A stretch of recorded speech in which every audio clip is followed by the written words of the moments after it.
Voy a empezar a grabar. Y bueno, vamos a ir un poquito por encima de unas cuantas cosas para ir cerrando, porque ya nos queda esta clase y el martes que viene nada más. Y les decía que íbamos, esto del fin del exterminio, vamos rapidito, tratando yo de no repetir cosas que ustedes sepan demasiado. Sabemos, ya habíamos hablado en la otra clase de los hornos crematorios que se usaban en los campos de exterminio. Literalmente son hornos, como pueden ver aquí, son verdaderos hornos. Y una cosa interesante es que esos cuerpos se les saca provecho hasta el último minuto, porque le sacaban los dientes, como ven acá, eso lo comenta Rudolf Höss, que fue el comandante de Auschwitz. Dice, después que los cuerpos fueron sacados de las cámaras de gas, se recibieron órdenes de quitar todo el oro de los dientes y enviarlo al Departamento de Finanzas. Los internos, en su mayoría dentistas, o sea que salvaban la vida de los dentistas para que ayudaran en este proceso, judíos también, judíos, normalmente salvábamos a los médicos, dentistas y enfermeras de las cámaras de gas para usarlos en puestos técnicos. Y ese oro que sacaban de las piezas de los dientes, como él dice, se envió a los bancos de Alemania, que entonces lo procesaron y lo enviaron como lingotes de oro a bancos suizos. Se calcula, basado en el informe Einstein que Estados Unidos hizo en el 1997, durante el periodo entre la guerra, desde un poco antes de la guerra, desde enero del 39 hasta junio del 45, poco después que terminara, los nazis se estima que transfirieron del dinero de hoy más o menos unos 6.6 billones de dólares en oro. Pero claro, no sabemos cuál fue dental, ¿verdad? Piezas dentales, porque se mezclaba todo. El oro que le sacaban a ¿verdad? Los aros de matrimonio, como habíamos visto en la clase anterior, monedas de oro, todo eso se funde en lingotes y se envió allá. Y lo usaban el gobierno nazi para su comercio con otros países, para poder pagar con oro, que en ese momento era todavía moneda de cambio antes que terminase la guerra. Después que terminó la guerra, cuando sale este informe, el Banco Suizo el Banco Nacional Suizo aceptó pagar una indemnización a los judíos a través de la Organización Internacional de Judíos, el Congreso Internacional Judío, 1.25 millones ¿verdad? En indemnización. Que lo fueron pagando, como les pongo acá, hasta el 2013, que terminaron de pagar ese dinero. Así que poco a poco se va pagando, pero ya les voy a mostrar otros pagos que han ido ocurriendo y algunos todavía están bajo cuestionamiento, porque todavía se reclama más de lo que se estimó que había que pagar. Ya mismo vamos a eso. Les quería comentar entonces que esto es muy importante para mí aclararlo. Si el gobierno nazi hubiese sido más lógico, no hubiera invertido tantos recursos en ese holocausto, ¿verdad? Pero el odio racial era tan poderoso que fue más allá que la lógica, porque perjudicó su capacidad para continuar en el esfuerzo de guerra. Fue como que lo que los detuvo fueron ellos mismos con su odio racial y la solución final, como le decían ellos, contra los judíos. Porque, por ejemplo, mucha mano de obra que hacía falta, ¿verdad? Soldados que hacían falta en el frente, esas SS que estaban trabajando en esos campos pudieron perfectamente haber estado en el frente de batalla y le hubieran servido mejor al país en la guerra. Además de eso, los suministros, todos los alimentos que se tenían que seguir, aunque fueran mínimos los alimentos que recibían los que estaban en los campos, igual era alimento que no recibían los soldados que estaban en los campos de batalla. El transporte, ¿verdad? Los trenes que se utilizaron para transportar a los judíos hacia los campos de exterminio y a los campos de concentración primero, eran transporte que pudo haber usado el ejército para sus fines militares. Así que ellos mismos, incluso al no alimentar bien a los judíos y permitir que se murieran por enfermedad, por hambre, etcétera, perdían esa mano de obra gratis que tenían. Hubiera sido más inteligente, más lógico que los hubieran mantenido en mejor estado de salud para seguirlos explotando, ¿no? Si usted lo mira solo lógicamente. Pero el odio racial fue tan poderoso que los hizo, ¿verdad?, ser estúpidos. para beneficio de todos probablemente, pero bueno, al final es lo que pasó. Y lo increíble es que aun cuando estaban perdiendo la guerra claramente, por ejemplo, en marzo del 44, siguió el exterminio. Aunque estaban perdiendo, no paraban.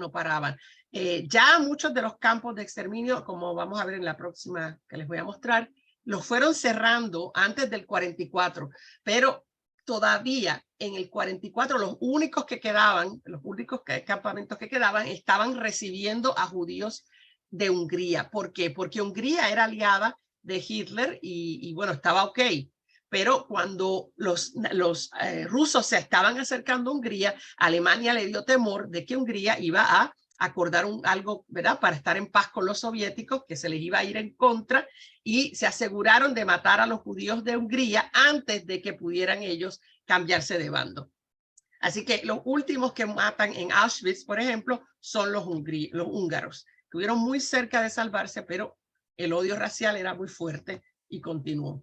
Entonces, como les decía, los campamentos de la muerte, los campamentos que estaban más hacia el este, como les había mostrado en los mapas anteriores, son los primeros en cerrar.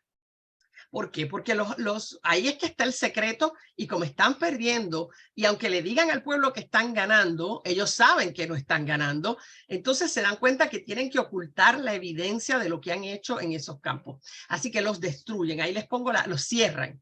Y los cadáveres que quedaban al final, los que estaban enterrados, los exhuman, se aseguran de quemar los cadáveres para tratar de desaparecer todo tipo de evidencia.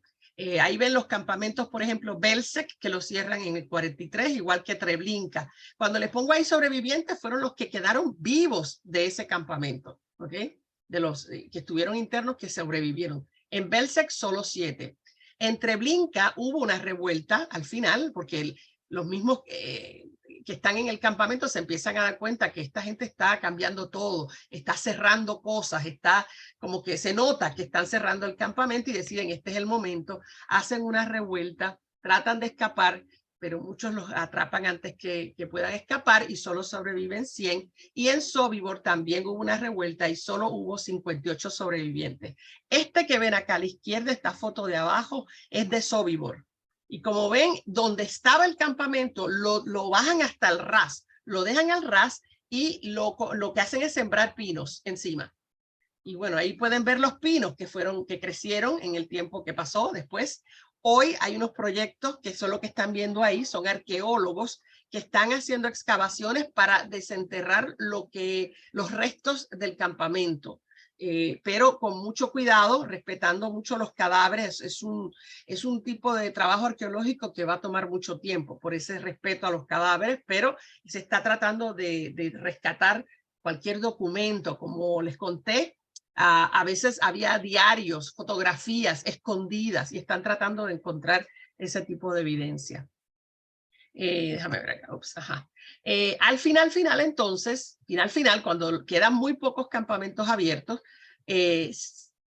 cuando ya están los rusos ahí, los soviéticos, tienen entonces que sacar a los que quedan en los campamentos. Esas son las famosas marchas de la muerte que ocurren ya al final del año 44 hasta principios y abril del 45. Entonces, ¿qué es lo que están haciendo? Sacando a esos prisioneros y moviéndolos hacia otros campamentos más cerca de Alemania, moviéndolos hacia Alemania. Muchos van a morir porque no les dan alimento, a veces no tienen nada de alimento, hace mucho frío porque es en el otoño e invierno donde están haciendo esto y no tienen protección contra contra el frío suficiente, así que según van marchando, miles van muriendo en el camino y según se mueren, ahí los dejan. Ajá. ¿Sí? No. Ah, ok. Déjame silenciar otra vez. Que se meten cuidos acá. Por ejemplo, la marcha desde Birkenau duró 6 semanas. Imagínense 6 semanas con muy poco alimento.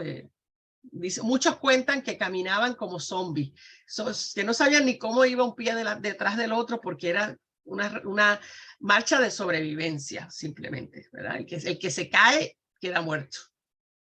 Entonces, en fin, ¿fue eficiente el holocausto? Bueno, definitivamente sí. Muchos neonazis dirían no suficiente, ¿verdad? Porque hay gente que cree que debieron haber hecho más. Sin embargo, vemos aquí el tremendo efecto que tuvieron. En general, contando todos los judíos de Europa, alrededor de 6 millones es lo que se considera que murieron. Y esto recuerden que en realidad en los campamentos distintos de la muerte y de concentración murieron unos 11 millones.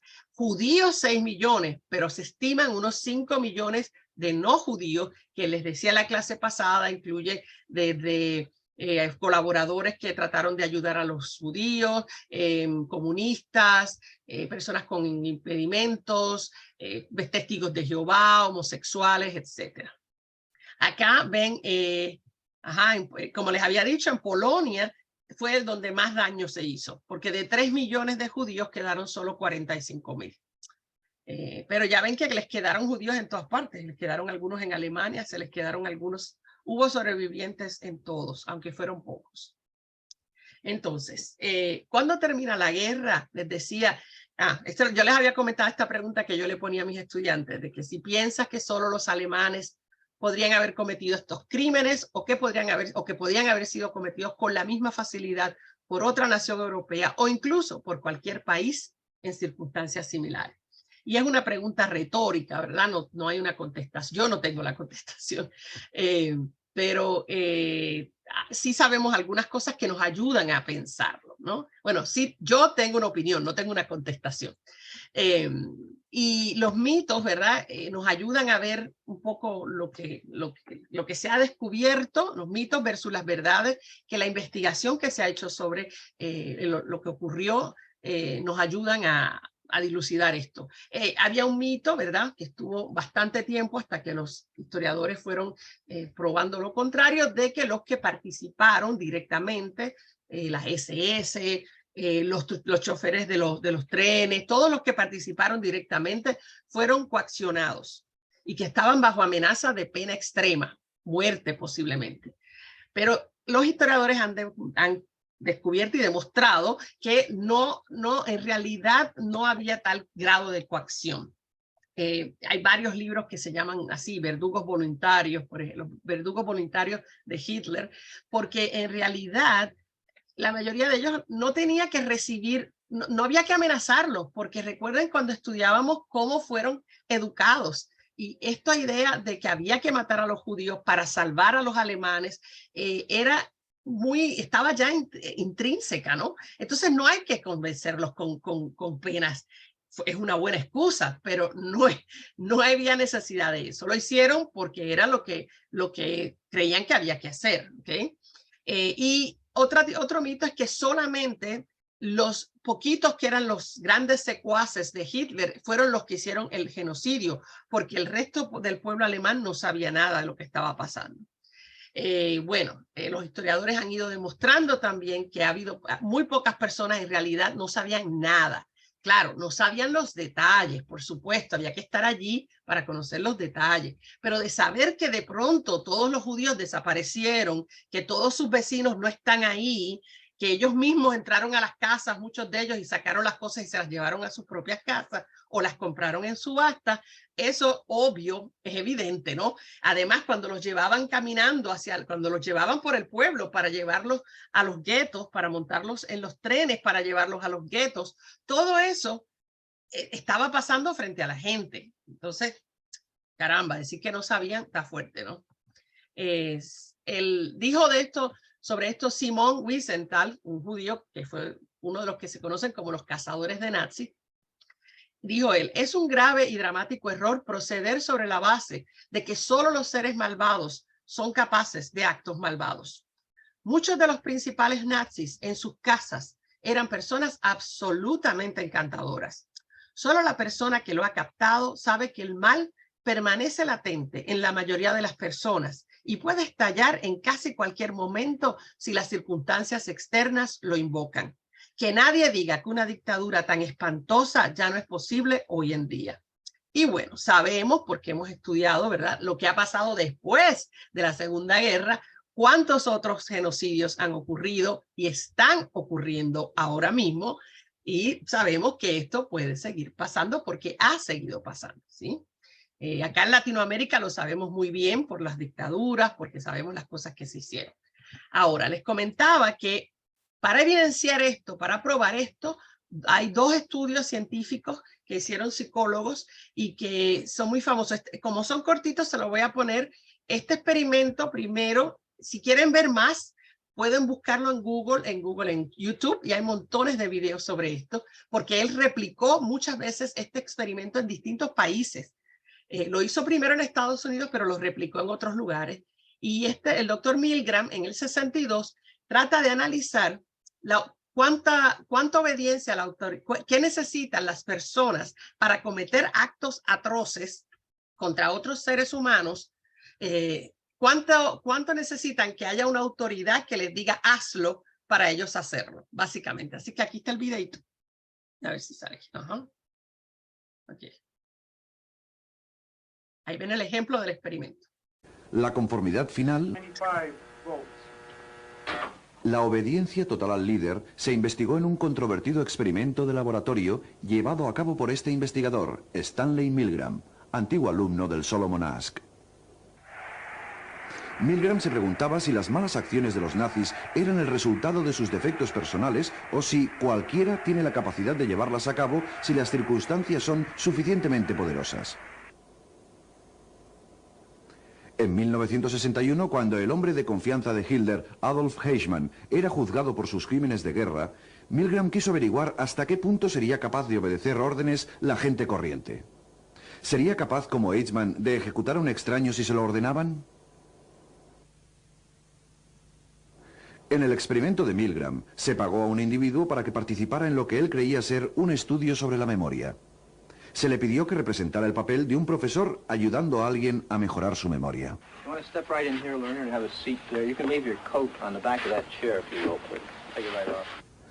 Guiando al sujeto estaba el investigador, con bata blanca de laboratorio, que actuaba como la máxima autoridad en la situación. Tanto el investigador como el alumno formaban parte del equipo de Milgram. Pero, ¿cómo debía el sujeto ayudar al alumno a mejorar su memoria? Mediante descargas eléctricas a modo de castigo por cada error.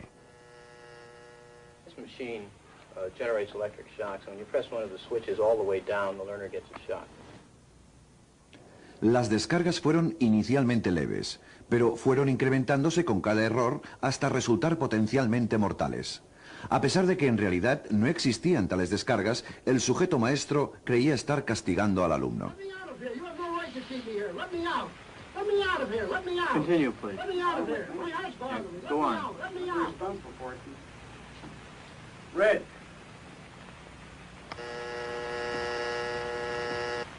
That is incorrect. This will be at 3:30. The correct phrase is rich boy. Let me out of here. My heart's bothering me. Let me out, I tell you. Let me out of here. Let me out of here. You have no right to hold me here. The next phrase is fast. Let me out. Let me out. Let me out of here. Let me Bird, out. car, train, plane. Continue, teacher. ¿Qué haría usted en esta situación? ¿Continuaría? That is incorrect. This will be 3:45. The correct answer is fast, bird. The next one, blunt.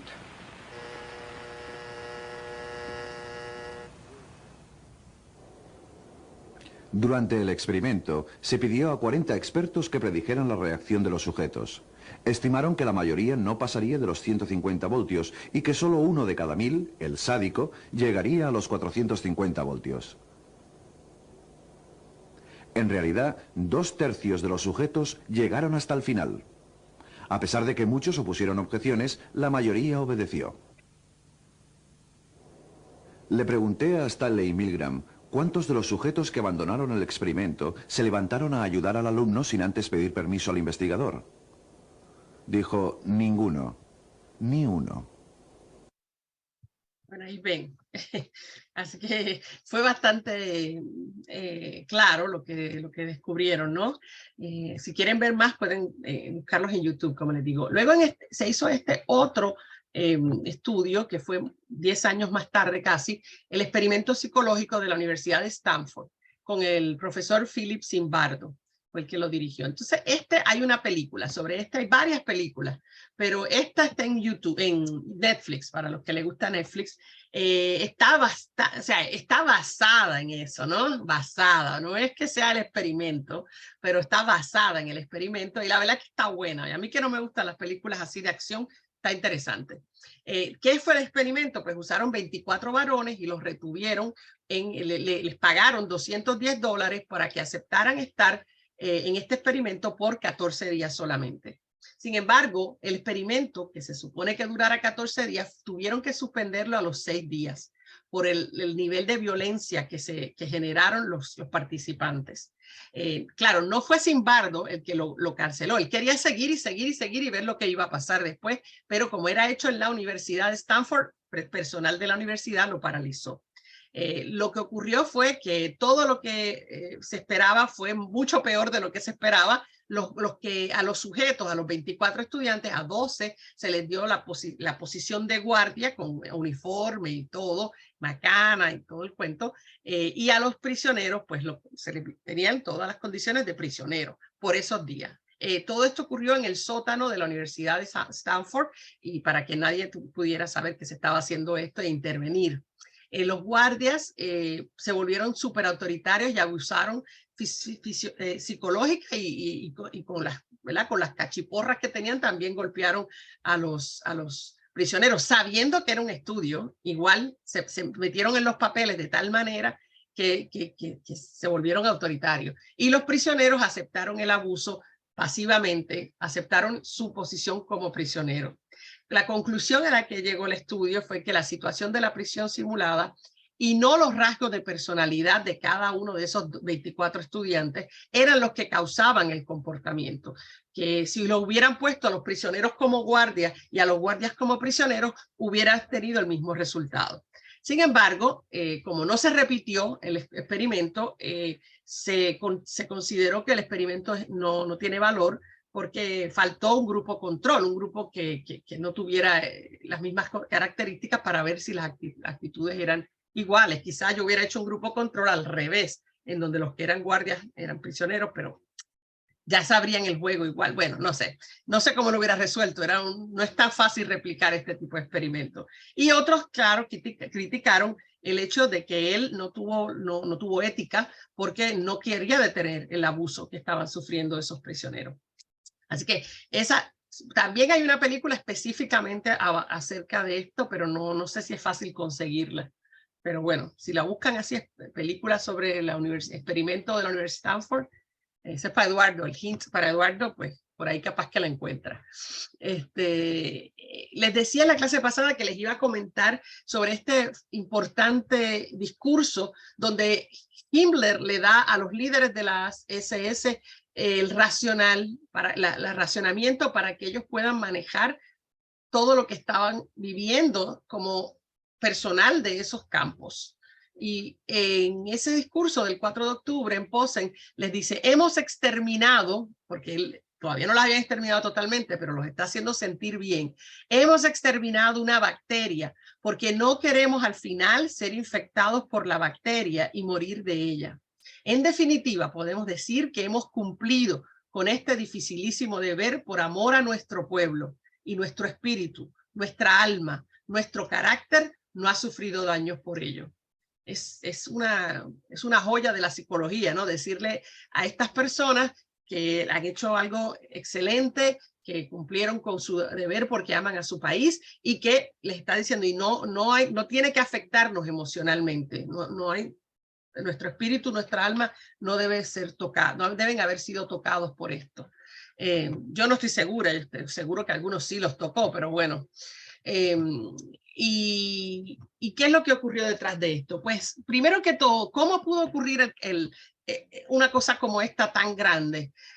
Primero, como hemos visto ya desde el principio de este curso, la deshumanización. Cuando las víctimas se presentan como no humanas, entonces es más fácil ser cruel, destructivo contra esas vidas, ¿verdad? Como igual que lo hacemos con cualquier sabandija o con animales de los cuales pensamos que nuestra vida depende de deshacernos de ese animal. Según Himmler, las SS estaban, como vieron, cumpliendo un deber por amor. ¿Okay? Esto es una tarea de amor. Se les vende de esta manera. Y otro factor importante fue que la manera en que lo organizaron el proceso de exterminio al final, pero incluso desde el principio, ¿no? Del proceso que comienza desde sacarlos de sus casas, llevarlos a los guetos, luego a los campos de concentración y de ahí a los campos de exterminio, eso se hizo en un proceso donde cada persona hace una pequeña parte de la tarea, tipo como ¿cómo se llama esto? La producción en masa, ¿no? En las fábricas, que cada empleado hace una pequeña parte. Si estuviéramos construyendo un automóvil y cada uno de nosotros le pone una pequeña partecita al automóvil, al final ninguno de nosotros hizo el automóvil.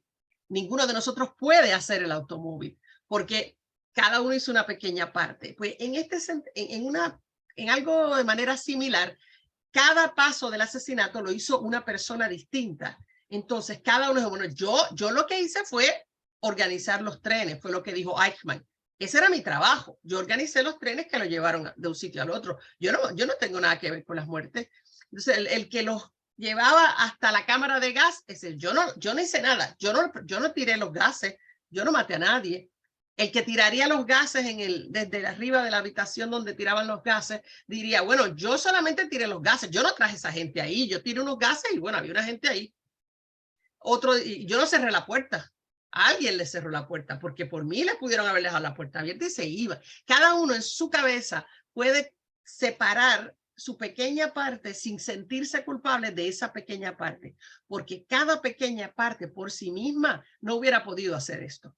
Es todas las piezas juntas, ¿no? Lo que permiten que ocurra lo que ocurrió.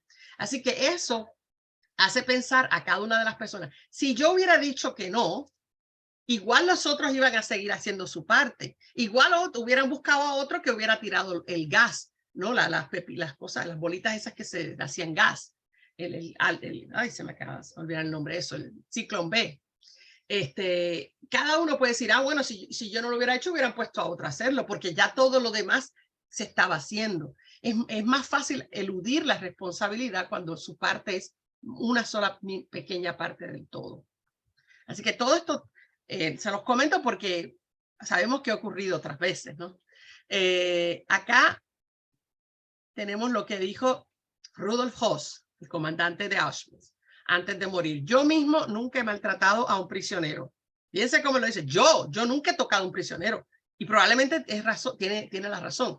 Y mucho menos he matado a uno. Sin saberlo, fui un engranaje de la gran máquina de exterminio creada por el Tercer Reich. Él, que era el comandante de Auschwitz, donde murieron 1 millón de personas, se separa del hecho porque, como él dice, yo no maté a nadie. Yo nada más estaba a cargo del campamento. Y así cada uno de ellos puede zafar de esa manera. A esto dijo Simon Wiesenthal, el cazador de nazis, respecto a Eichmann. No había ningún motivo en Eichmann, ningún odio. Era simplemente el producto perfecto del sistema. Habría hecho el mismo trabajo si le hubieran ordenado matar a todos los hombres cuyo nombre empezara por P o B, o a todos los pelirrojos. Él hizo su trabajo. Y eso tiene mucho que ver con cómo son los alemanes. Los alemanes son así, le dan una orden, este es tu trabajo, y ellos lo hacen. Por eso es que son tan eficientes en la industria, ¿no? Porque ellos hacen su trabajo lo mejor que pueden. Y eso fue lo que hizo Eichmann. Su trabajo era movilizar a las personas a los campamentos de muerte y él lo hizo muy bien. Entonces, él nunca entendió, y eso lo estudió Hannah Arendt también, que él nunca entendió qué fue lo que él hizo mal. Para él lo que hizo fue bien, él hizo bien su trabajo. Y entonces lo castigaron por hacer bien su trabajo. Dentro de su psiquis, como tenía una educación diferente, él lo veía como eficiencia. Él fue eficiente, nada más, no vio ningún problema. Sobre esto, este científico, psicólogo y filósofo alemán, Teodoro Adorno, escribió, espérate, es que, sí. Él escribió sobre esto y decía, Auschwitz empieza, donde quiera que alguien mira un matadero y piensa, son solo animales. Eso es un poquito más extremo, ¿verdad? Su postura de que la crueldad es la crueldad y empieza con los animales. Su libro se llama Teoría Freudiana y el patrón de propaganda fascista, y de eso lo único que les quiero destacar es que para ellos,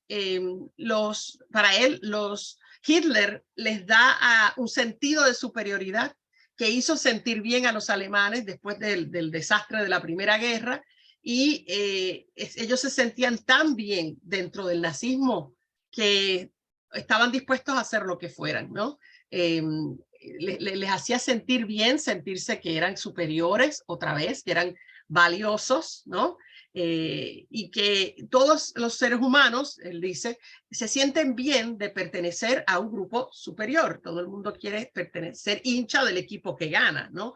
Nadie quiere ser hincha del equipo que pierde. Todos quieren ser ganadores. Y bueno, Hitler les da ese sentido de superioridad que va acompañando eso. Así que según él no hay ninguna disposición psicológica que cause el fascismo, porque eso es un tipo de mentalidad, ¿verdad?, que se crea en el fascismo, de que la persona cede parte de su voluntad a cambio de esa sensación de sentirse bien y sentirse, ¿verdad?, valioso y superior. Eso es más o menos lo que él da. Él también dijo, no, este es el otro, este es el doctor Hans Askenazy, también comentó en su libro Somos todos nazis. Ese es el libro, yo lo tengo en inglés, es un libro muy viejo, del 78, es difícil de conseguir. Y dice, ¿y cómo era la Alemania de 1930? Si fueras un típico burgués alemán, anhelarías algo de estabilidad económica, social y política. Te disgustaría el gobierno ineficiente, hablando del de Weimar, y supuestamente democrático. Odiarías a los antiguos enemigos de la guerra, o sea, Francia, Inglaterra, la Unión Soviética, y la idea de haberla perdido. Odiarías eso también. Serías más o menos antisemita, como casi todo el mundo, y estarías orgulloso de ser un buen alemán. Patriótico, trabajador, eficiente, militar y sobre todo obediente.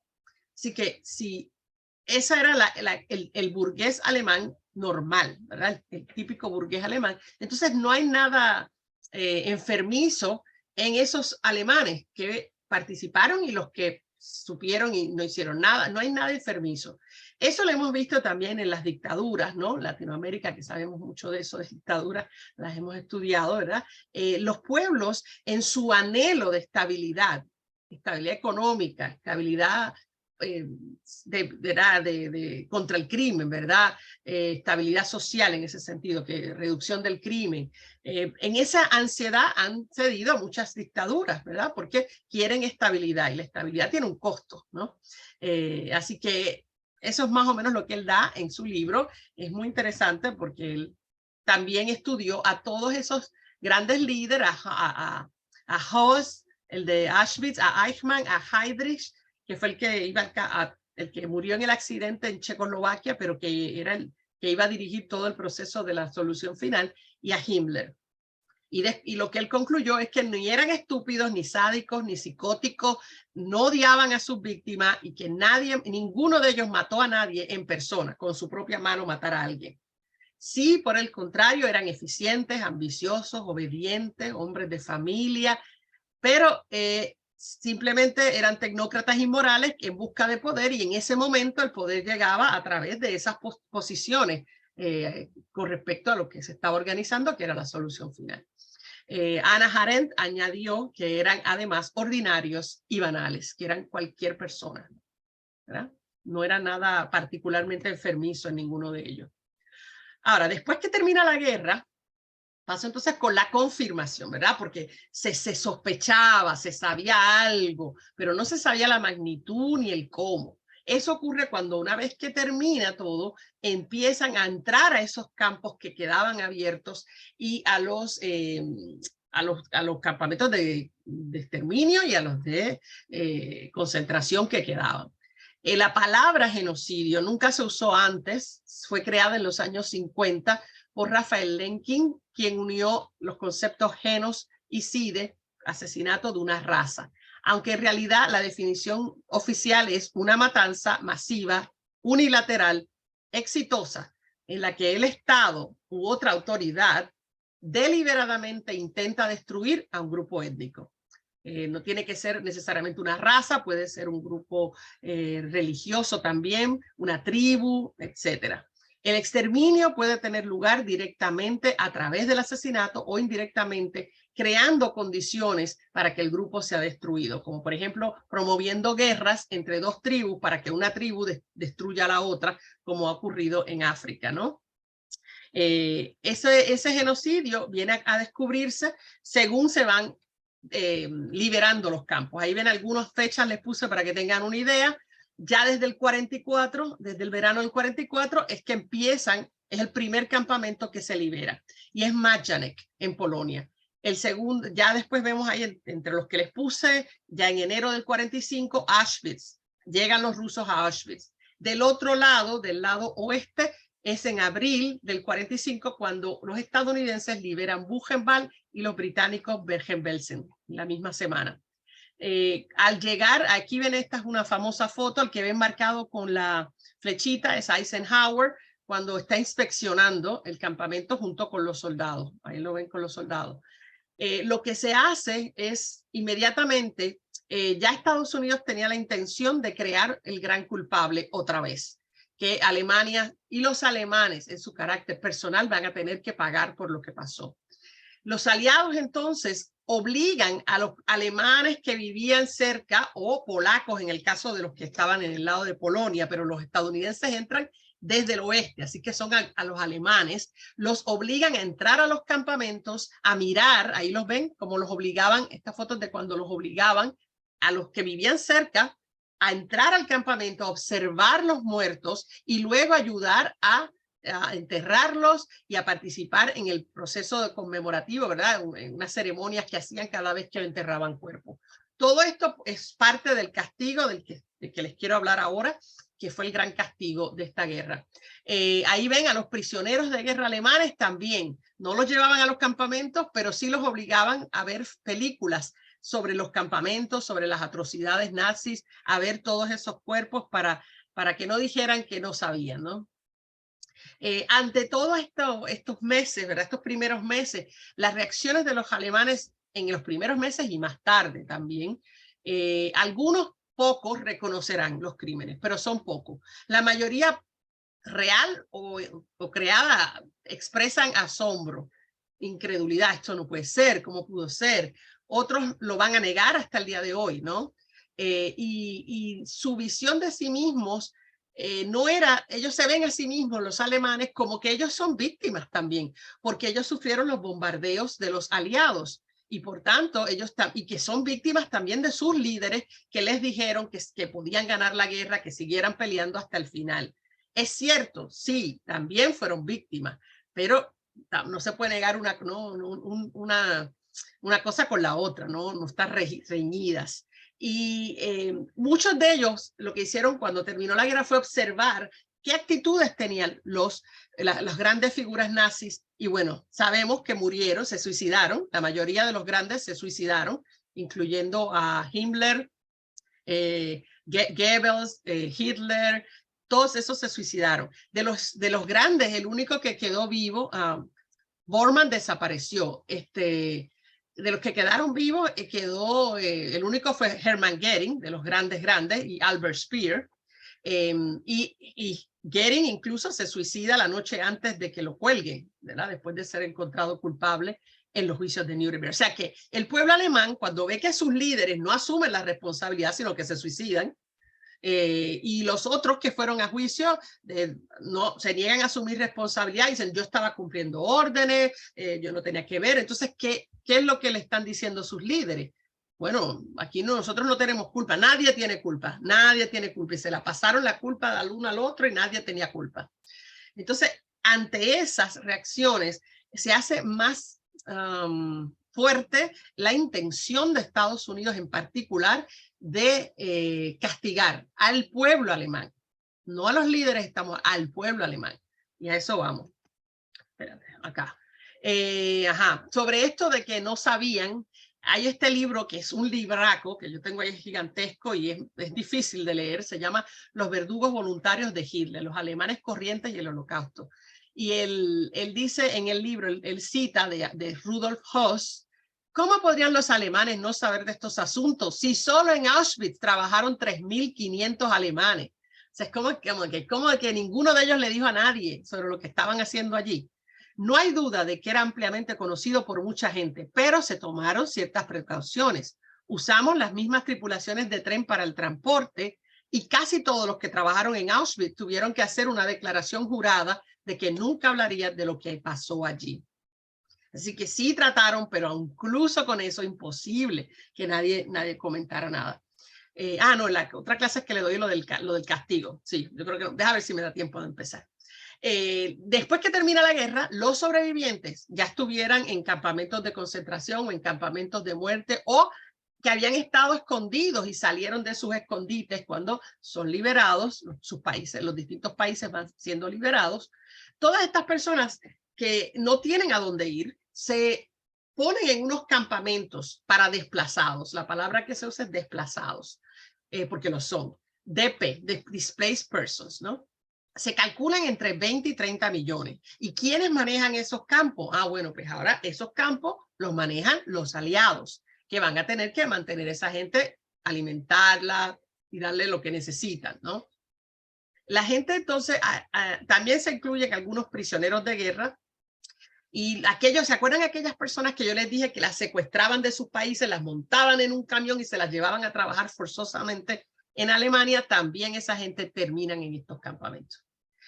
Entonces, esa gente lo que quiere es regresar a su casa, encontrar a sus familiares, pero va a tomar mucho tiempo. Desafortunadamente no va a ser fácil. Los que van liberando de los campos, que se empiezan liberando ya bastante antes de que empiece la guerra, pero estos son los estadounidenses cuando liberan. Esta foto es de Dachau, que fue, recuerdan que era el primer campamento, y ahí los ven cuando los están liberando. Es muy lindo, ¿verdad? Ver la alegría de los sobrevivientes. Ahí ven en el campamento de Dachau cuando suben la bandera estadounidense. Están muy agradecidos. Estos son en otros campamentos, la gente celebrando ser liberado, pero están en muy mala condición física.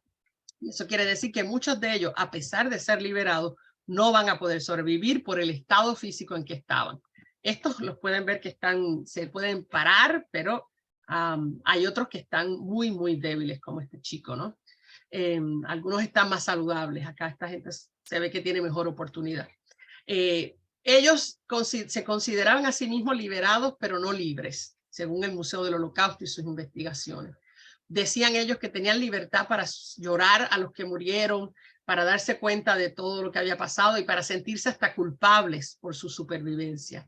De hecho, muchos de los sobrevivientes, a los pocos años de sobrevivir, se suicidaron. Muchos de los escritores que escribieron sobre esto, como por ejemplo, creo que a Primo Levi también creo que se suicidó, se suicidan porque se sienten culpables de haber sobrevivido cuando otras personas, sus familiares y seres queridos, no pudieron sobrevivir. Así que están vivos, pero cargan con todo ese trauma y sin tener un lugar a donde ir. Acá les puse, tengo un libro sobre Bergen-Belsen solamente que dice que se calculan unos 13.000 que murieron después de haber sido liberados. No pudieron sobrevivir a pesar de que recibieron algún tipo de servicios médicos. Pero eventualmente pasan los años y se van a ir yendo a otros países que les van dando visas, ¿verdad? Porque no añadieron más visas, siguieron que seguir peleando por esas visas para ir saliendo de los campamentos de desplazados. La mayoría de los que se fueron, o sea, unos a Estados Unidos mucho y a Israel, lo que ellos llamaban Israel, que no se llamaba Israel, se llamaba Palestina. Al principio es difícil entrar porque mientras los británicos seguían en control de la Palestina, no les daban las visas para entrar. Sabemos que después que termina la guerra, 2 años más tarde, la ONU finalmente vota para resarcir a los judíos por, ¿verdad?, lo que han sufrido, concediéndoles una nación, ¿verdad? Una nación que ellos reclamaban desde antes en el movimiento sionista, y para ello dividen Palestina en dos, en una parte judía y una parte árabe. Un mapa muy extraño que dibujan, y les dan entonces, le abren ese espacio para que los judíos puedan vivir. Para el año 1950 ya habían ido unos 200.000 sobrevivientes a Israel, pero esas migraciones a Palestina continuaron. Pero sabemos, porque sabemos la historia después, que esto no ha sido tan buena idea. La manera en que se hizo, el dibujo que se hizo del mapa, ¿verdad? Cómo iba a ser, que acá lo tengo aquí, espérate. Ajá. No, ya mismo se lo muestro, está más adelantito. Sobre esto dijo José Saramago: los judíos que han sido sacrificados en las cámaras de gas quizás se avergonzarían si tuviéramos tiempo de decirles cómo se están portando sus descendientes. Esto que está pasando en Israel contra los palestinos es un crimen contra la humanidad.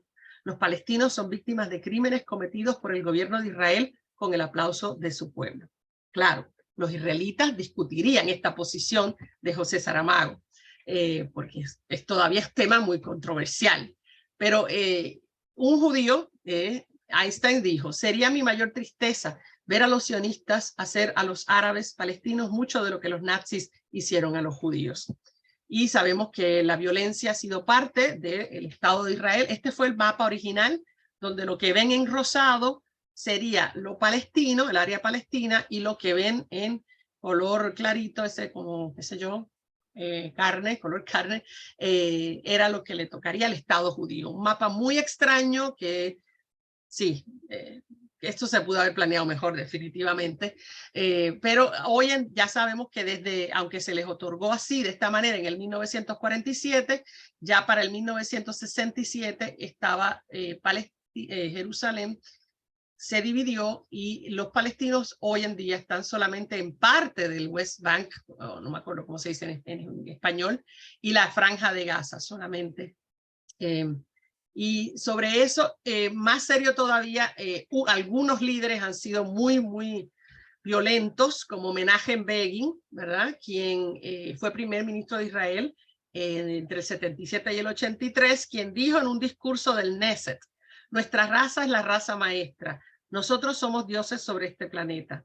Somos tan diferentes de las razas inferiores como ellos lo son de los insectos. De hecho, comparados con nuestra raza, las otras son bestias, ganado como mucho. Las demás razas son consideradas como excremento humano. Nuestro destino es gobernar sobre las razas inferiores. Nuestro reino terrenal será gobernado con vara de hierro por nuestro líder. Las masas lamerán nuestros pies y nos servirán como nuestros esclavos. Eso fue, yo la cita la conseguí en Begin y las bestias, en esa revista que es del 82, y bueno, en el momento se discutió, pero eso se calmó después y nadie más mencionó el discurso. Así que, ¿por qué se los muestro? Porque sabemos que es el ser humano, no es el alemán, no es el judío, no es el soviético, es el ser humano, ¿no? El que es capaz de niveles de crueldad, siempre y cuando se le dé una razón, ¿verdad? Se le dé una excusa, los líderes les dan excusas y la gente es capaz de gran crueldad, gran violencia. Todos somos sujetos a eso. Después de la guerra, siguiendo con después de la guerra, ¿a quién le benefició la guerra? Bueno, solo hubo un país que hizo la fiesta después de la guerra, y ese fue Estados Unidos. Porque los banqueros y los industriales de Estados Unidos se enriquecieron indecentemente con esta guerra a través de todos los contratos de fabricación de cosas militares y los préstamos al mismo gobierno para pagar por esos servicios militares. El presidente de General Electric, que en el tiempo de la guerra sirvió como director de la Oficina de Movilización de Defensa, dijo, desde que terminó la guerra, que los Estados Unidos deben mantener una economía de guerra permanente. Y así ha sido.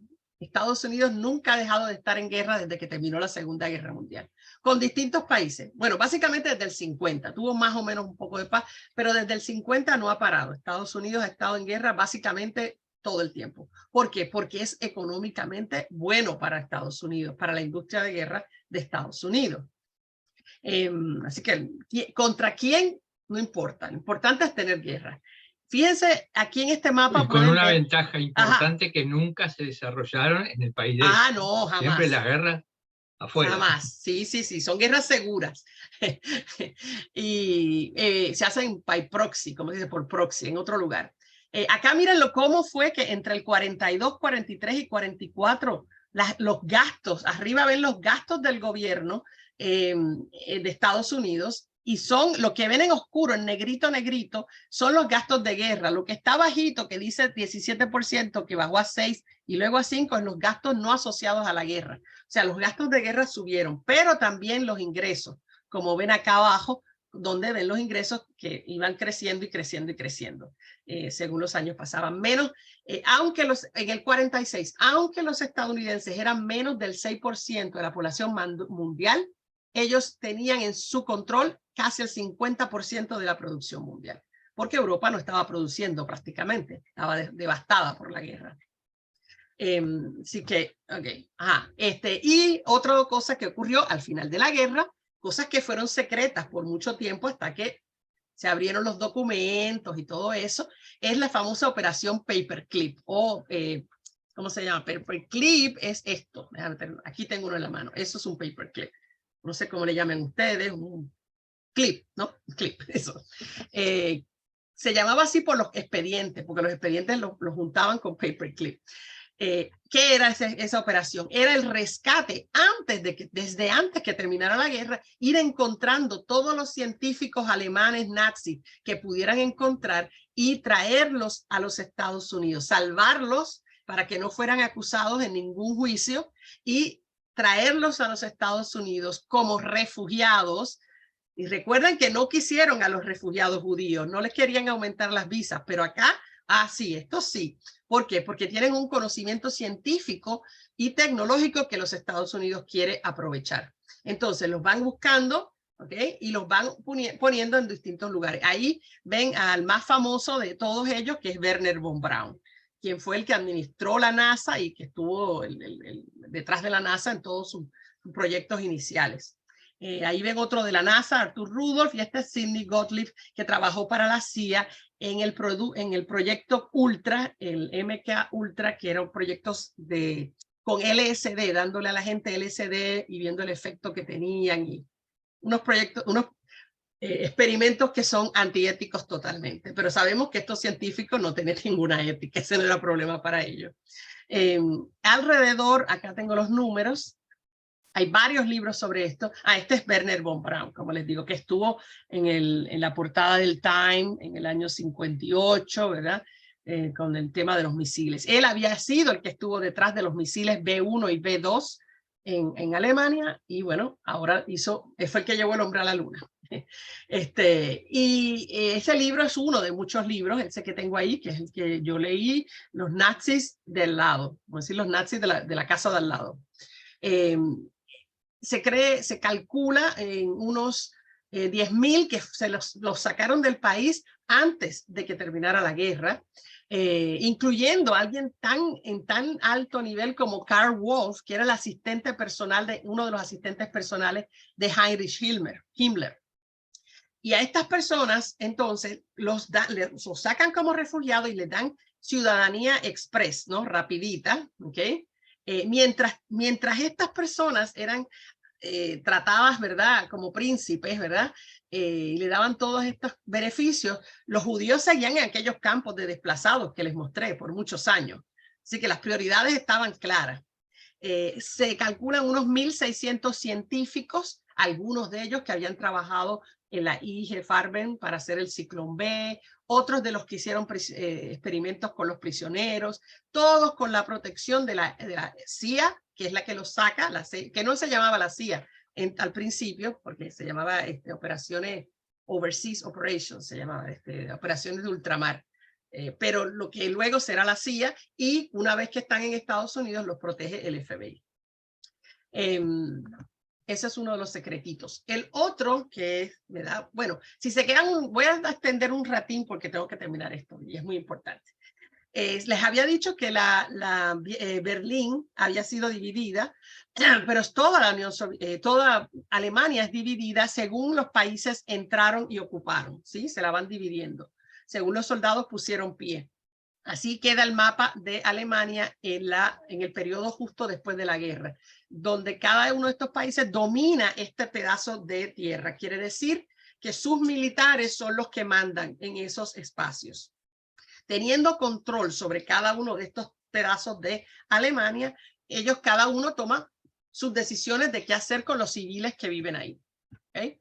Cada uno según su mejor idea. Entonces, cuando termina la guerra, otra vez viene la idea, espérate, ¿y cómo vamos a castigar a Alemania esta vez? Aprendimos algo del castigo que le dimos en la primera guerra que terminó en otra guerra y deciden, la única diferencia, sí lo van a castigar, pero las reparaciones no van a ser en dinero, como le habían hecho a Alemania. ¿Se acuerdan que tenía que pagar en lingotes, en Reichsmark de oro? No, esta vez puede pagar de otras maneras. No se hace una conferencia de paz tampoco, porque no quieren ofender a Alemania con una conferencia de paz, sino que los distintos países hacen sus reclamaciones y como los alemanes no están en control, sino que son los soviéticos en un pedazo, los británicos en el otro, Estados Unidos y Francia, ellos mismos acceden a hacer pago de estas reparaciones, ¿verdad? El compromiso de pagar estas reparaciones. En total, a Alemania se les asignaron 23.000 millones de dólares, porque ya al final de la guerra, la moneda de intercambio la cambian los estadounidenses en la famosa conferencia de Bretton Woods, y ya no va a ser el oro, ahora es dólares, que en esa estamos todavía, ¿no? La moneda de cambio aceptada en todo el mundo es dólares, ¿sí? Y entonces ese dinero que ellos iban a pagar va a distintos países donde ellos causaron daños, ¿ok? Como ya les dije, no va a ser en dinero, eso lo habían decidido en Yalta, no lo vamos a hacer en dinero porque es impagable en dinero. Entonces, la mayoría va a ser en especie. ¿En qué? En plantas, en fábricas que desmontan y se las llevan y las montan en otros países, en piezas y equipo industrial, en alimentos. Entonces, fíjense, alimentos, o sea que esos alimentos se los van a quitar a los alemanes y se los van a mandar a los otros países, en carbón y en otros productos y en territorio, ¿no? Otra vez le van a sacar pedacitos a Alemania, aunque no tanto como la vez anterior. También se va a pagar en reparaciones intelectuales, con patentes, derechos de autor de libros y marcas comerciales. Eso va a ser 10.000 millones en esa forma, ¿ok? Alemania acepta esta vez, ¿verdad? El desbarajusta, porque no le queda de otra, en la segunda vez, y bueno, va a pagar y pagar y pagar y pagar y pagar, y terminaron de pagar en el 2010. Recién en el 2010 dijeron, ya, pagamos lo último que teníamos que pagar. Bueno, Polonia dice que no, que falta pagar. Veremos ya mismo les muestro. Entonces, acá ven, por ejemplo, para dar un ejemplo de la tierra que pierde.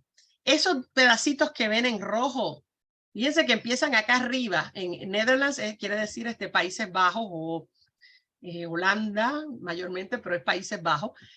Acá arriba y hay pedacitos muy chiquititos en rojo. Hay uno grandecito aquí y otro grandecito acá, pero la mayoría son pequeñitos. En total son 69 kilómetros cuadrados que eran de acá, de Alemania del oeste, Alemania occidental, es lo que ven en azul oscuro acá, donde dice West Germany, es Alemania occidental. Entonces, esos pedacitos en las fronteras los pierde Alemania y se los tiene que entregar a los Países Bajos hasta que en el año de 1960 Alemania occidental le paga a los Países Bajos 280 millones de dólares para recuperar esos pedacitos. Y ahí es que los recupera. Pero hasta el 60 los perdió. Otro pedacito es un pedacito muy codiciado por Francia, que Francia vuelve a controlar, que es el Saar, que es el área donde están los depósitos de cobre de Alemania. Y esa área, que es esta que ven en rojo, se la queda a Francia y la explota entre el 47 y el 57, como parte de las reparaciones que se le hacían a Francia. Y bueno, así hay otra parte de las reparaciones que eran los castigos en términos de trabajos forzados. ¿Quién paga aquí? Bueno, los civiles alemanes y algunos prisioneros de guerra. 4 millones de alemanes, ya fueran prisioneros de guerra o civiles, los llevaron igualito que, casi igualito, ¿no? Que como hicieron los alemanes cuando se trajeron gente de la Unión Soviética o se los trajeron de Francia o del mismo Países Bajos, que los montaban en los camiones y se los traían. Bueno, pues ahora es al revés. Son los alemanes, hombres alemanes, que se los van a llevar a otros países. Van a llevar algunos a la Unión Soviética, algunos se los van a llevar a Estados Unidos, ya estaban allí, eran prisioneros de guerra ya en campamentos en Estados Unidos, otros en Canadá, en Francia, Reino Unido, Bélgica y Alemania. Se les llama unidades de servicio de trabajo militar, o Estados Unidos coordina toda esta cuestión de quién va a dónde y ta.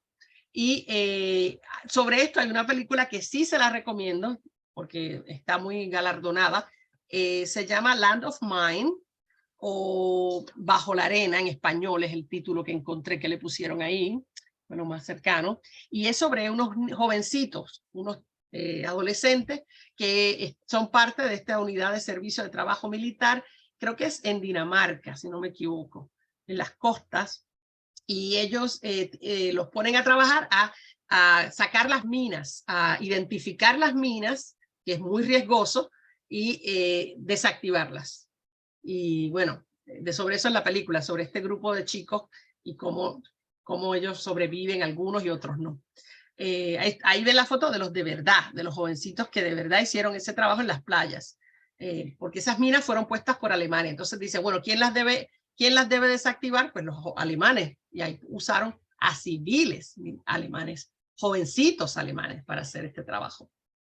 Les cuento que Alemania le paga ahí a los distintos países, déjame ver qué les destaco acá, le pagó 3.000 millones de dólares a Israel y 450 millones al Congreso Judío Mundial por las propiedades que le confiscaron a los judíos y por haberlos hecho hacer trabajos forzados sin pagarles y por haberlos sometido a persecución, pero no hubo que pagar por los judíos asesinados, se pagó por cosas que tenían precio, porque los judíos asesinados no tenían un precio, entonces se pagó de otra manera. Sin embargo, aunque pagaron por los daños a los judíos, no se les pagó nada a los gitanos, ni a los testigos de Jehová, ni a los homosexuales, porque no estaban bien organizados, no reclamaron tampoco, aunque hubo algunos reclamos, pero no fueron exitosos. Por ejemplo, otra cosa interesante es que una de las maneras de pagar fue darle a Estados Unidos, una manera de pagarle a Estados Unidos fue con la patente de la metadona. La metadona era un opiáceo que se hace sintéticamente, o sea, en laboratorio. Lo hicieron unos químicos nazis para la IG Farben, lo crearon para sustituir el opio que venía del lejano oriente y que ahora por la guerra no recibían. Los aliados, Estados Unidos lo lleva a la compañía Eli Lilly, y se utilizó un tiempo como analgésico en los Estados Unidos hasta que se dieron cuenta que también era adictivo como el opio y que hoy en día se usa en los tratamientos para los que tienen adicciones al opio. En lugar de que sigan usando opio, le dan metadona, que al final es opio también, pero bueno, yo no entiendo la lógica, pero eso es lo que hacen en Estados Unidos. Como les dije, Polonia no está de acuerdo, ¿verdad? Porque en este mismo año, el gobierno, que es un populismo de derecha, le está exigiendo a Alemania 1.29 trillones de dólares en reparaciones, porque ellos alegan que en el 1953, cuando ellos renunciaron a recibir más reparaciones, lo hicieron bajo presión de la Unión Soviética, que en aquel momento, ¿verdad?, era parte del eje al que pertenecía Polonia. Así que ellos dicen, no lo hicimos voluntariamente, la Unión Soviética nos dobló el brazo y ahora reclamamos 1.29 trillones en reparaciones. Y ahí ven como en Polonia ponen esos pósters, ¿no? Que dice, este póster dice, los alemanes asesinaron a millones de polacos y destruyeron a Polonia. Los alemanes tienen que pagar. Pero en realidad esos polacos, millones de polacos que murieron, la mayoría fueron judíos. Así que ya a los judíos se les pagó por otro lado, ¿no? Entonces, ahora los quieren a los judíos para que cuenten como polacos, pero cuando eran judíos polacos y estaba la guerra, entonces llévatelos y mátalos, ¿no? No había problema con eso. Cosas de los países. Italia pagó sus propias reparaciones a los países a los que le causó daños, como ven ahí. Le pagó Hungría, ¿verdad? Pagó también a los países a los que hizo daño. Finlandia le pagó solo a la Unión Soviética, fue la única que le dañó. Y bueno, esas fueron las otras reparaciones. Ahora, el final, al terminar la guerra y todo esto, lo que se impone, como les decía, sobre todo de parte de Estados Unidos, que es el país que es poderoso al terminar la guerra, es el discurso de la venganza, de que el pueblo alemán tiene que pagar. Eisenhower dijo que quería ver que las cosas sean bien difíciles para los alemanes por un tiempo. Desde el momento en que termina la guerra, le cierran todas las universidades, cierran las escuelas, las estaciones de radio, periódico, correo, todo, y empiezan a sacar materias primas de Alemania, así como sus reservas de oro que tenía todavía en el país, no las que estaban en Suiza, las que le quedaban en el país. Empiezan a remover territorio, como les dije, a hacer los pagos de las reparaciones y todo eso, sacarle todos los científicos, todas esas cosas de las que ya les comenté. Y entonces empieza a cuajarse una venganza que yo llamo la venganza diferente. Sobre esto me baso en un libro bastante reciente, que para mí fue una gran impresión leerlo. Creo que está en español, déjame ver si está en español. Creo que lo tengo aquí el nombre. Mírenlo, aquí está, lo tengo en español. Se llama Crimen y Perdón, el trágico destino de la población alemana bajo la ocupación aliada, 1944 a 1959. Acá lo ven en inglés, es el que yo tengo, Crimes and Mercies. ¿Y qué es lo que nos cuenta? Que una vez que termina la guerra, primero que todo, hay 15 millones de alemanes que estaban fuera de Alemania. ¿Se acuerdan que habían ido a colonizar los territorios hacia el este? Según se movían los alemanes y controlaban, en el 41, ellos se movieron detrás y colonizaban, era la palabra que decían, que en realidad era robarle las tierras y las fincas a otra gente y moverse allí para establecer como poblados alemanes. Cuando termina la guerra, según se mueven los soviéticos, tienen que ir abandonando esas tierras porque, obvio, se quieren salvar y son alemanes. Entonces empiezan a transportarse ellos mismos a pie o en alguna carreta con algún animal que tengan y tienen que llevar sus propios, lo hacen individualmente, ¿no? Cada uno tiene que asegurarse de llevar o conseguir alimento y agua. De esos 15 millones se estima que unos 2,1 millones murieron. Esos son unos de los que ya están pagando, ¿no? Ya esos están pagando. Por otro lado, unos 6 millones de prisioneros de guerra alemanes que estaban en manos de la Unión Soviética y de los Estados Unidos, de Gran Bretaña, de esos 6, 1.4 millones desaparecieron. No hay récord, no se sabe. Estaban y ya no están. Son desaparecidos, ¿ok? Eso no debe haber pasado, porque según las condiciones de la Convención de Ginebra previa, había que reportar sobre cada prisionero de guerra, dónde está, qué le pasó, cuándo se murió, todo eso tiene que estar reportado. No, hay 1.4 millones que no se sabe qué pasó, desaparecieron. Cuando los tenían como prisioneros, se aseguraron de darles menores raciones como castigo, raciones más pequeñas que las que le daban a los judíos en los campos de concentración. Por ejemplo, en la zona francesa les daban raciones a los prisioneros alemanes de 450 gramos al día, que era la mitad de la ración en el campo de concentración de Belsen. En la zona estadounidense le daban un poco más, 800 calorías al día, pero había más, había alimentos para darle más. De hecho, destruían alimentos que se dañaban, pero no se lo daban a los alemanes para que se murieran de hambre. Según todo esto se lo estoy diciendo del libro, ¿no? En Alemania murieron más civiles entre el 45 y 50, los primeros 5 años después de la guerra, que soldados alemanes murieron entre el 39 y el 45. Civiles, estamos hablando de civiles. ¿Y de qué se trató? Se llama el hambre como castigo. Hambre como castigo. Unos 5.7 millones de alemanes murieron de hambre cuando Alemania estaba siendo controlada por los aliados. La mayoría de los que murieron fueron mujeres, niños, ancianos.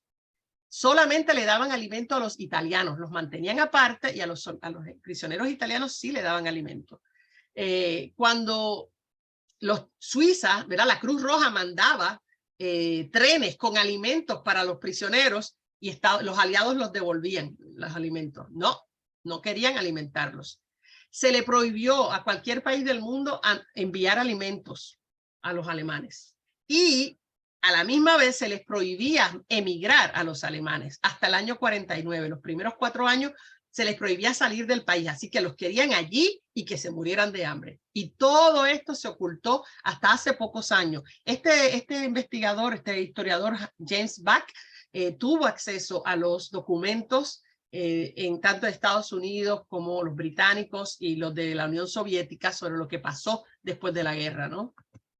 En la revista Time, ahí ven una foto de la revista Time, en noviembre del 45, donde muestra una enfermera británica que estaba ayudando a los niños. Estos son niños alemanes refugiados en Danzig. Y ahí ven que están súper desnutridos. Mientras esto pasaba, Eisenhower le prohibía a los cuáqueros, que son pacifistas estadounidenses, ayudar a los huérfanos que estaban en las calles de Alemania. Es todo ordenado, coordinado, y bueno, y termino en los poquitos minutos que me quedan para que termine a las 1:15, un pedacito acá. Bueno, si no se lo puedo tratar de... Deja ponerlo ahora, si no yo lo pongo en la... Y con esto termino y podemos hablar si quieren.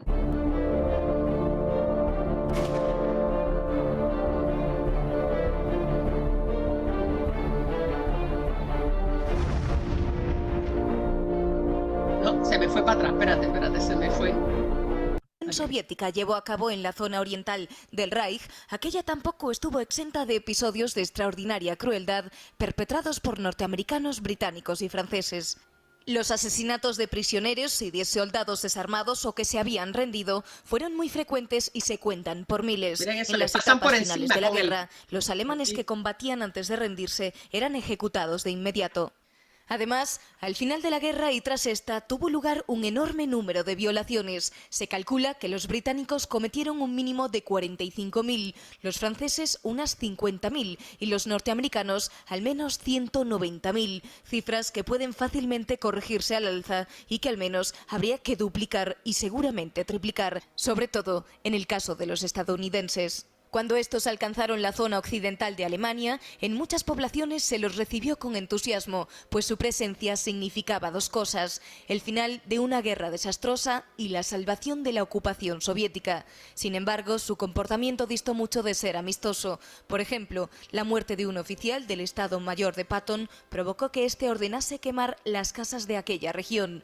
«No hay nada vivo», escribió Patton, «en centenares de pueblos, ni siquiera un pollo. Casi todo es obra mía».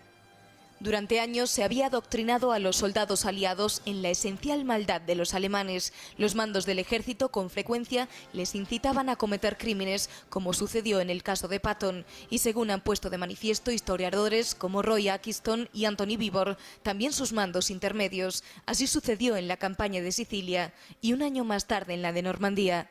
Cuando una población se rendía, los soldados efectuaban un primer registro en busca de los soldados escondidos o de armas, después de lo cual se dedicaban al pillaje, sobre todo bicicletas, relojes y gafas de sol. Después, en ocasiones, bajo la influencia del alcohol, violaban a jóvenes y mayores. A veces, raptaban a mujeres y se las llevaban a los barracones, donde las retenían durante semanas. Naturalmente, aquello no sucedía sin el conocimiento de los oficiales. Tras la rendición de la Wehrmacht, en mayo de 1945, el trato que se dio a los varios millones de prisioneros alemanes fue terrible. Hacinados en espacios muy reducidos o en los antiguos campos de concentración que habrían dirigido las SS en el pasado, 1 millón de prisioneros alemanes falleció a causa de los malos tratos o las condiciones en las que los mantuvieron sus captores aliados. La mayoría en manos soviéticas, pero varias decenas de miles en poder de los occidentales. Igualmente, unos 2 millones de civiles, sobre todo niños, ancianos y mujeres, murieron a causa del hambre, el frío, las enfermedades, los suicidios, los asesinatos colectivos y las violaciones.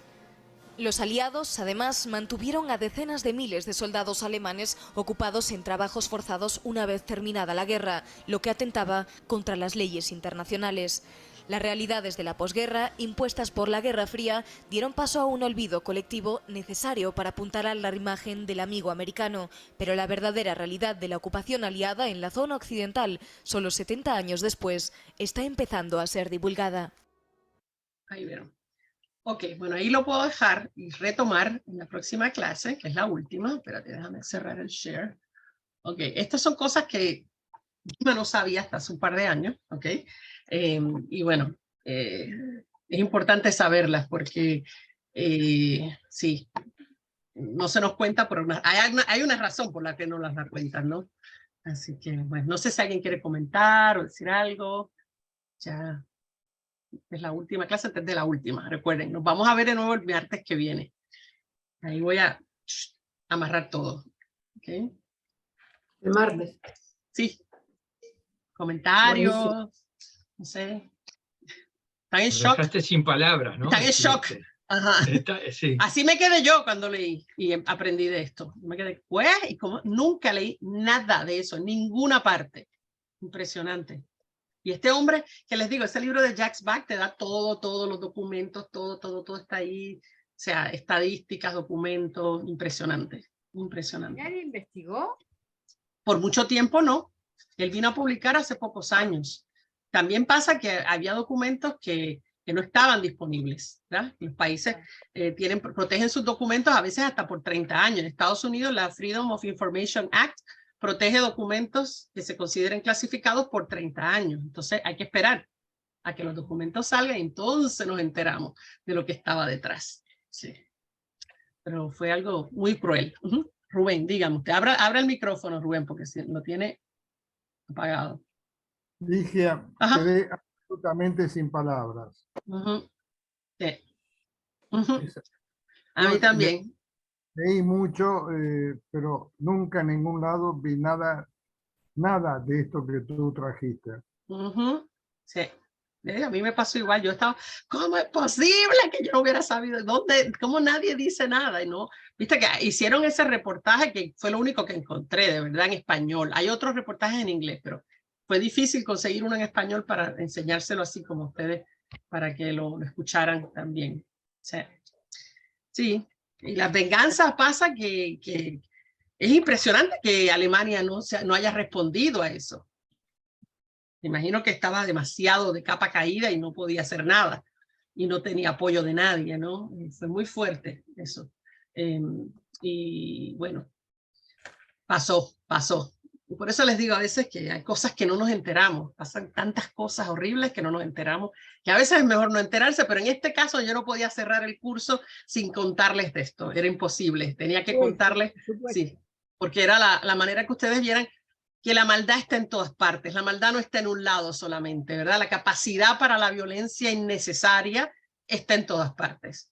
Los políticos toman estas decisiones desde escritorios sin que les importe por un momento las vidas de los civiles, ni de los militares, ni de nadie. Son decisiones políticas, porque eso fue una decisión política. Ese castigo era un castigo, una decisión política. Y bueno, terrible. Y después ocultarlo, ¿no? No solo tomar la decisión y hacerlo, sino encima ocultarlo para quedar bien. Y entonces le llaman, en Estados Unidos le llaman la guerra buena a esta guerra, la guerra buena. ¿Sí? Imagínense. Y esa idea de que eran los buenos, los aliados son los buenos, son siempre buenos. No hay nada, no hay ningún grupo que es siempre bueno. Al final, las decisiones son políticas y no tienen nada que ver con quién es bueno y quién es malo. ¿Okay? Así que por eso es difícil uno evaluar y juzgar. Y eso es lo que quiero. El común denominador es que en todas las guerras se miente de un lado y del otro, ¿no? Definitivo, definitivo. A veces escuchás la prensa y parece que hubiera un solo bando que hiciera las cosas mal. Del otro lado, todo es blanco y negro, blanco y negro. Ajá. ¿Sí? En realidad no le creo ni de un lado ni del otro. Yo tampoco, ahora me entienden, ¿verdad? Ahora me entienden mi escepticismo. Yo soy muy escéptica porque me ha pasado tantas veces que voy descubriendo y busco y rebusco y encuentro otra cosa que nunca nos dijeron y digo, oh, pero entonces, pues no podemos creer las cosas así como que sí. Hay que siempre aguantar, ¿no? O sea, podemos escuchar y todo, mi recomendación, pero seamos escépticos, hay que ser escépticos. No podemos creernos todo lo que escuchamos y leemos porque hay que seguir buscando. Mientras uno se lo cree, mientras esa es la información que tiene, ¿ves? Pero hay que seguir buscando. Si uno de verdad quiere saber lo que pasó, hay que seguir buscando. Y escuchar el otro lado también. Escarbar en el otro lado. Sí, sí, porque el otro lado lo va a ver diferente. Así que, bueno. Pues me da pena que los dejo con ese shock y los dejo así en una mala nota. Pero en la clase, sí, en la otra clase capaz que hago lo mismo. Oh, pero bueno, me lo va a tener que perdonar porque es guerra. Es una clase de guerra y no va a ser lindo, ¿ok? Yo se los dije desde el principio. Lindo no va a ser. Una de las premisas que nosotros teníamos, que trabajábamos, yo trabajaba en la parte de auditoría, Ajá. era no quedarse con la primera versión. Y siempre que tienes una versión, juntar elementos de otra versión, comparar, ¿no? Es decir, sí, y como te decía, que cuando lo plantean a uno todo, como que estos son todo buenos y estos son todo malos, sospechar. Sospechar porque nunca es así. Los buenos hacen cosas malas y los malos, no es una novela mexicana o turca, qué sé yo. Yo me acuerdo de las mexicanas que eran las de mi tiempo, que los malos eran malos todo el tiempo y los buenos eran buenos al nivel de estupidez. No, así no es como es la vida. La vida hay matices. Así que sí, seamos más cuidadosos más con lo que escuchamos y más escépticos. Ese es el mensaje del día de hoy. Y nada, la clase que viene los voy a poner tristes otra vez probablemente. Pero pues, no sé, voy a ver qué hago. Okay. Voy a ver cómo termino en algo positivo. Voy a hacer un esfuerzo para acabar con algo positivo. Estoy planeando esa clase porque tengo que juntar algo cosas. Lindo que haya pasado, algo lindo para el final. Ok, voy a tratar. Algo debe haber. O por lo menos gracioso. Dale. Ahí está. Ok, ese es mi reto. Ok. El reto de ustedes es que estén. Ok, hasta el martes que viene. Bueno, Chao, chao. Bueno, hasta luego. Que estén bien. Ok. Chao, chao. Saludos a todos. Chao. Buena semana. Igual. Chao.